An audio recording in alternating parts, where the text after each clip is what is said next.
هيعمل ايه السيسي في طيارات الرافال؟ في الغالب هتبقى تكاتك، محور رافال هتبقى ايه؟ وكمان جايب لي غواصه، لمين الغواصه دي وبنحارب بيها مين؟ رافال غواصات حاملات طائرات مليارات. يخمه المواطن اللي قاعد على قهوه دلوقتي اللي طالع 30 عين خد ايه من الاسلحه دي؟ طفح الكوكه وبتبيع شاي وهو قاعد على كشك سجاير. بس السيسي بيجيب سلاح. ده شعب مصر السيسي ضيع فلوس في مصر، مش محتاج السلاح.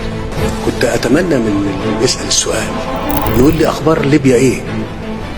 واخبار العراق ايه؟ واخبار سوريا ايه؟ واخبار اليمن ايه؟ واخبار لبنان ايه؟ واخبار افغانستان ايه؟ واخبار باكستان ايه؟ انا ما عندناش حاجه نخاف منها او نحرج منها. نحن امه تجاهد من اجل بناء مستقبل لشعبها في ظروف في منتهى القسوه، في منطقه شديده الاضطراب.